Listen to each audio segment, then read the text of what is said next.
Ladies and gentlemen, we live in a world of grown bodies and boyish souls. We walk among men who wear suits, hold titles, and father children, yet carry within them a trembling child, untouched by time. We see them not only in our homes and offices, but within ourselves. Today we ask not to judge, but to understand. Why do some men never grow up? Who is this man, child that lingers in our society and sometimes in our mirrors? Let us explore 5 psychological truths behind this phenomenon, each a stepping stone from shadow to self-awareness. The modern man walks through life haunted by an absence he cannot name. He feels a deep yearning, a gap in his soul, a hollow where a voice should echo. It is not simply the voice of a man, it is the voice of the Father. Not merely a biological parent, but the symbolic presence that ushers a boy across the threshold into manhood. This Father is not defined by age or strength, but by his ability to reflect the boy's essence back to him and say, "You are seen, you are capable, you are enough." Without this sacred transmission, the boy does not cross over. He remains suspended in a twilight state, a half-born soul, seeking in every corner of the world what should have been given in the sanctuary of the home. There is a profound tragedy in the collective heart of our time, the missing father. Whether he is physically absent, emotionally frozen, or psychologically wounded, the result is the same. The sacred act of initiation is left undone. Without the father's gaze, the boy is left alone to decipher his worth. He wanders through life in search of a compass, but no true north reveals itself. Instead, he drifts into addictions, into obsessions, into endless distractions. His actions cry out, "Will someone tell me who I am?" This cry is not always loud. It may be buried beneath smiles, promotions, clever words, but it can be seen in the eyes of the man who never settles, who fears silence, who chases pleasure and achievement but cannot rest. He avoids the mirror. He fears what he might not see, because what he longs for cannot be bought, cannot be seduced, cannot be faked. It must be bestowed, and when it is not, he must undertake the long, harrowing journey of bestowing it upon himself. The inner authority, the quiet, unshakable knowing of the adult soul, does not awaken on its own. It must be birthed through pain, through solitude, through conscious suffering. When the father is absent, the son must become his own father. He must sit with the cold truth that no one is coming. No one will hand him the torch. He must find it buried beneath the wreckage of his disappointments, his grief, his betrayals. He must light it with his own breath. Consider the man who lives with his mother at 35. To the world, he may seem carefree, untethered, even charming in his refusal to conform. But within him lives a ghost, a shadow of the boy who still waits for his father to return. He cannot choose a path because no one ever taught him how to walk with certainty. He shifts careers because he has no root. He avoids commitment because he fears becoming the very thing he resents, a man who might fail. And so he stays in limbo, cushioned by the familiar warmth of the maternal, but suffocating in its smothering embrace. The mother nurtures, protects, holds, but she cannot initiate. The soul of the boy cries not for comfort, but for confrontation, for the one who would challenge him, shape him, and bless him. In the absence of this crucible, he is untempered steel, shiny but fragile. His fire never forged into purpose. The journey to reclaim the inner father is not linear. It requires a descent, a going down into the depths where rage, sorrow, and shame live. It is there, in that underworld, that the true work begins. The man must meet the child within and speak the words his father never did. He must say, "I see you. I will not abandon you. We will walk this road together now." In doing so, he reclaims what was lost. He becomes the authority he once sought. This does not mean the man becomes perfect or untouchable. It means he becomes whole. His decisions no longer emerge from fear or the need to impress, but from alignment with something deeper. He does not wait for permission, he grants it. He does not run from conflict, he stands and faces it, and when he falters, as all men do, he does not spiral into self-hate. He steadies himself, listens to the inner voice he has cultivated, and begins again. There is a sacred dignity in this kind of man. He may not speak often, but when he does, his words carry weight, not because he demands it, but because his soul has earned it. He does not need to prove himself, because he has already wrestled with the lion within. He knows who he is, and because of that, others around him begin to remember who they are, too. This is the alchemy of the awakened father within.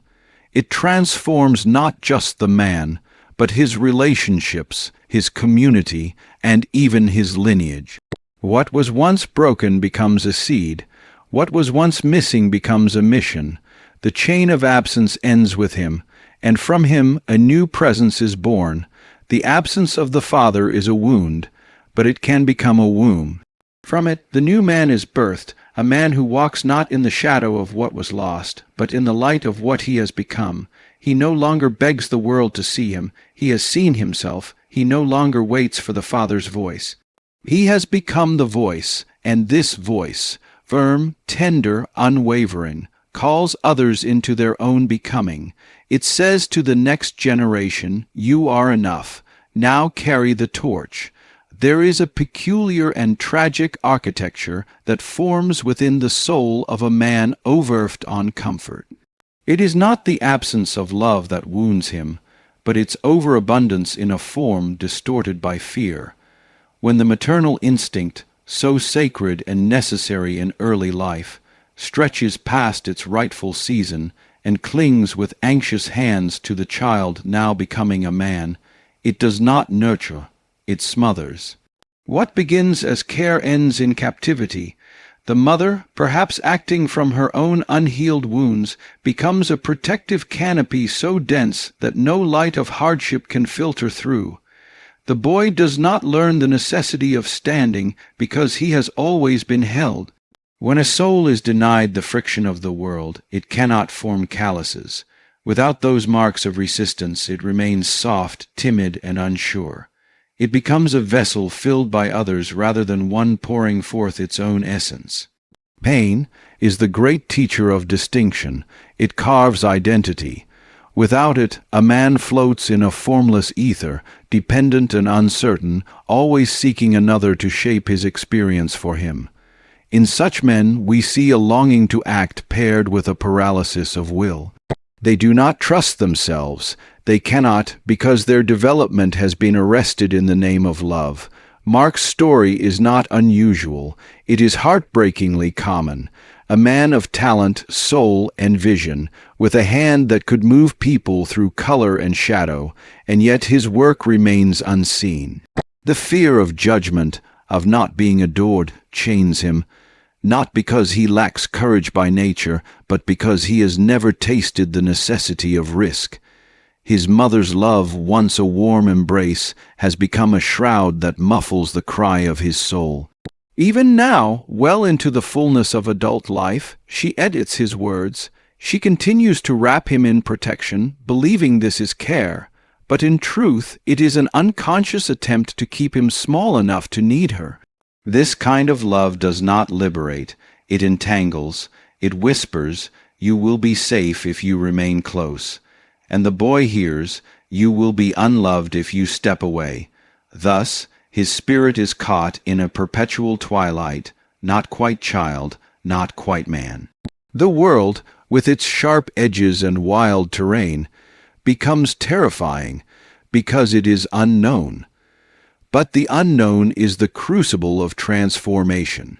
The forest of struggle, pain, and failure is not a place to be avoided, but a place to be entered willingly if one desires to return bearing the fire of real life.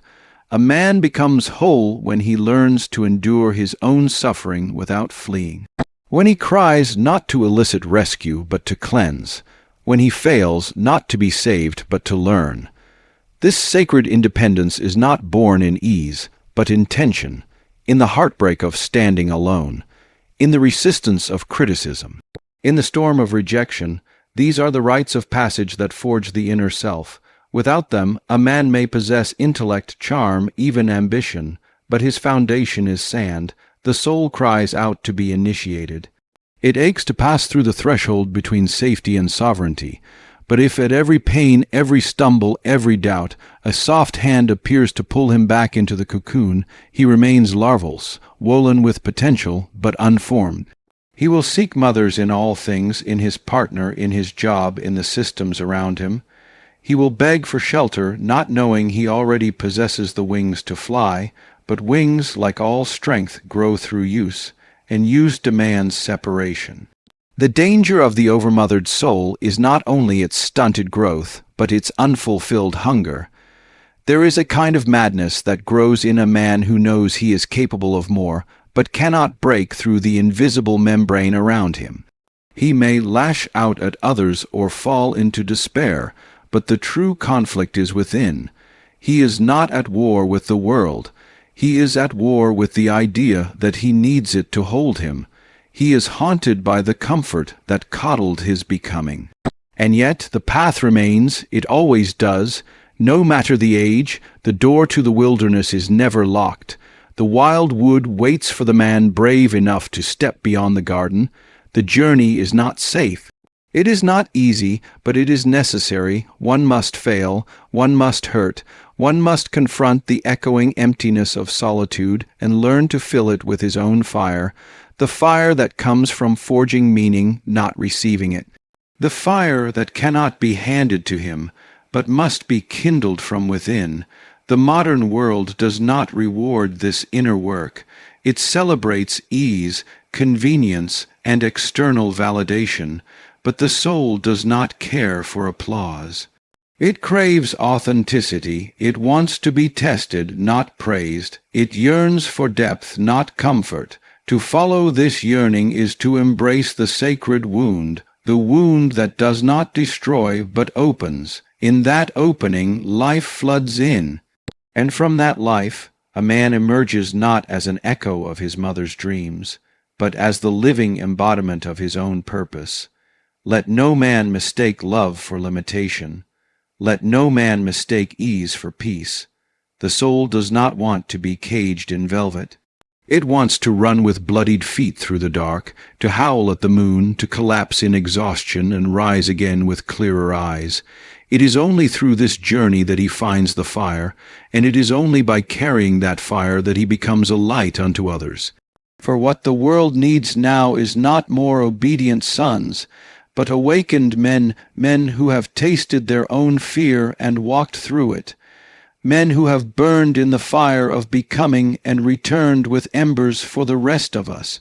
The darkness within man is not a foreign invader. It is an integral native part of his soul. The shadow, as it moves beneath the surface of consciousness, contains the raw material of life itself: aggression, unfiltered desire, buried ambition, unspoken rage, ancient pain. From early boyhood, we are taught to exile this part of ourselves.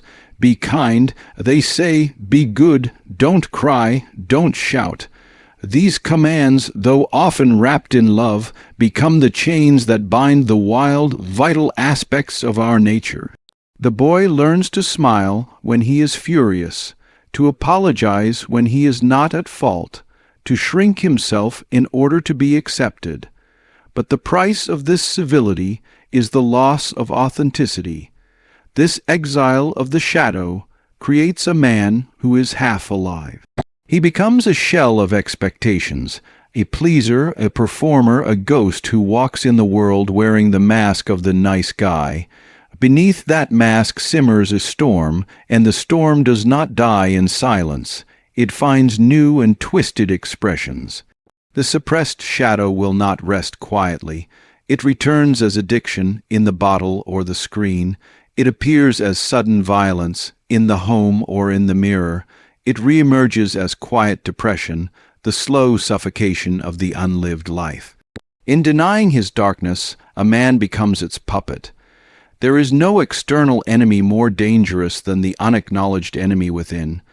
A man who cannot face his own rage, his lust, his envy, will seek these qualities in others and attack them mercilessly.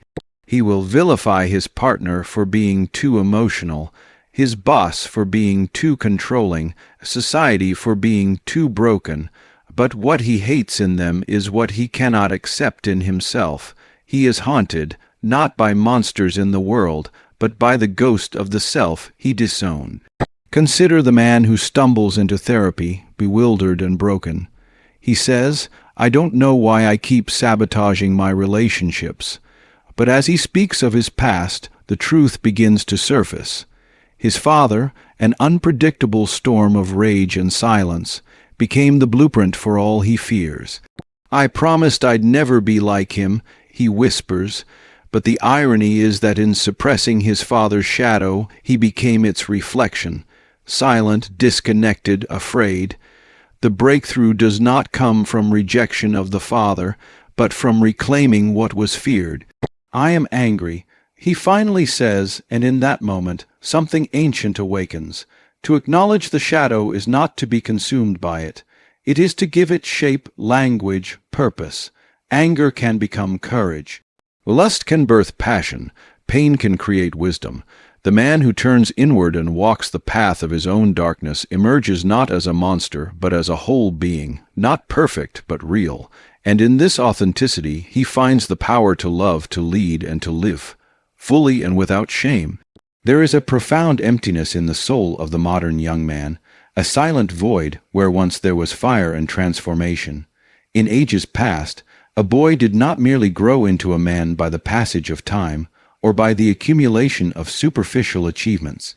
He was led beyond the familiar, beyond the safety of home and childhood comforts, into the wilderness of his own spirit and the world's raw challenge.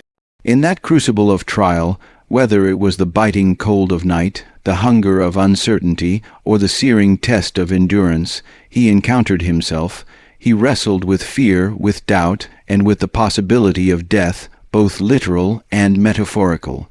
And in that encounter, something irreversibly changed.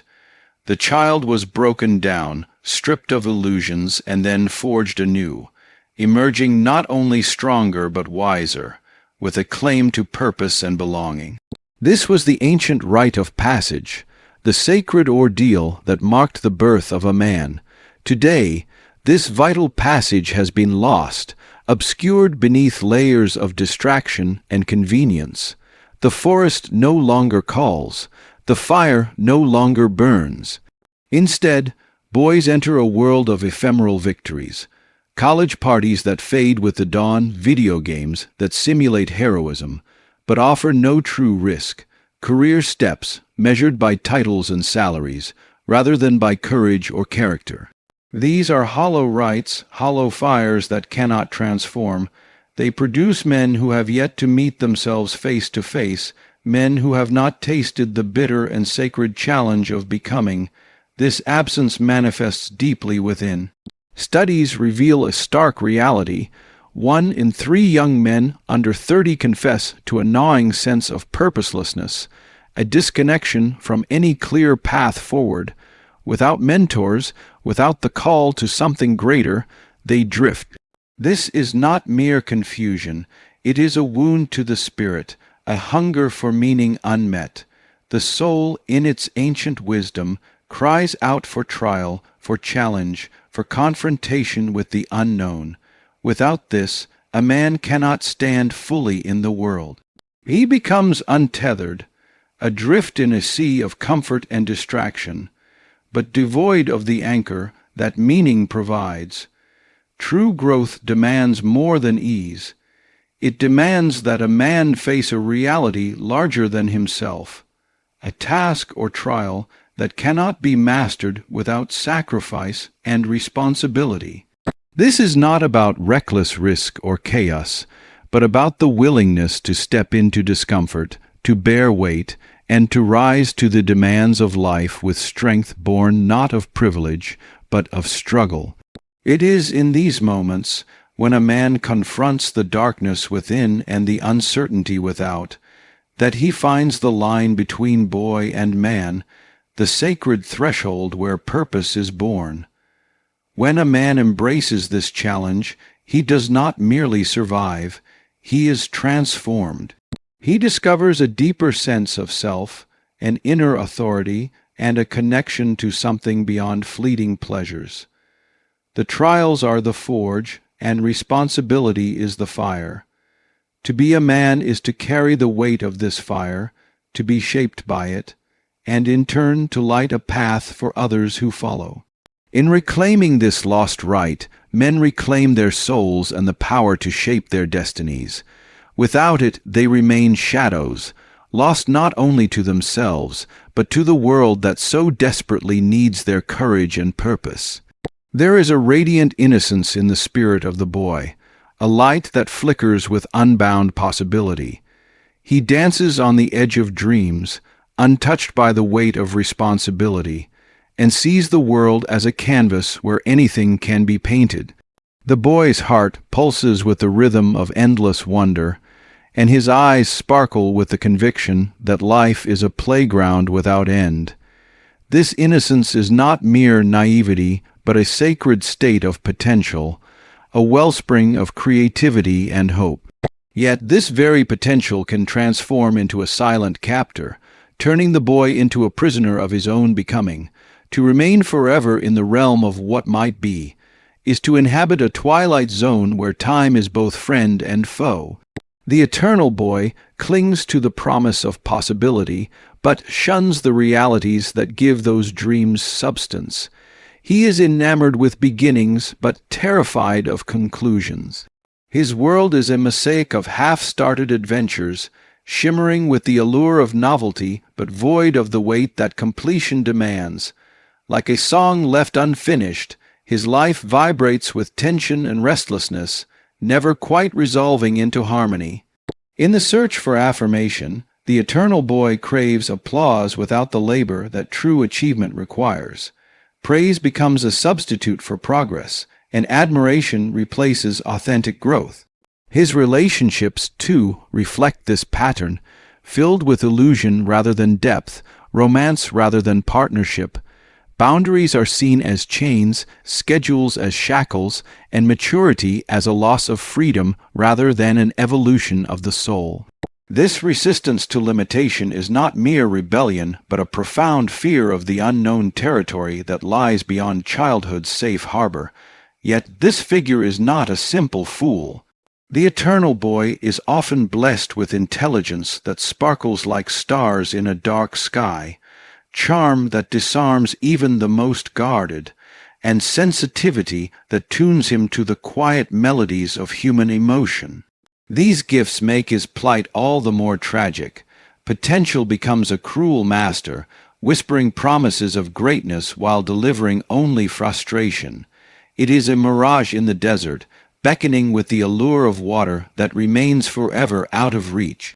Consider the man who is a visionary in the realm of technology, each new idea bursting with life, every startup a fresh expression of brilliance.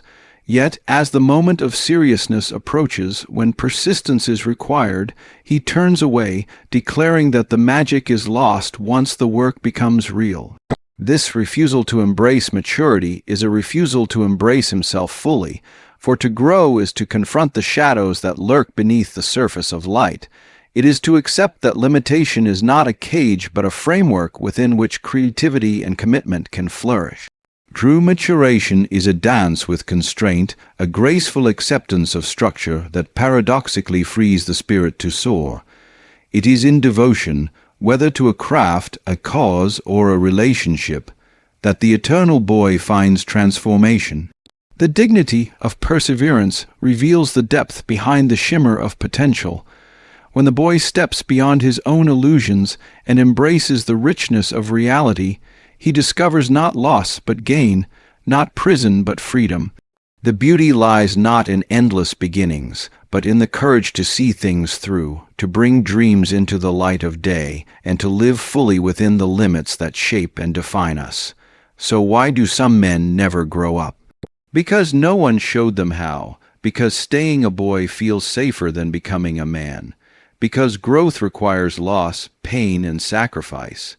But hear me now, a grown man is not one who has conquered the world, but one who has confronted himself.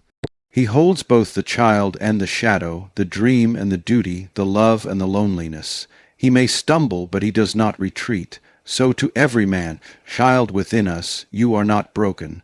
You are simply waiting for the invitation to rise. And this is your call. Thank you.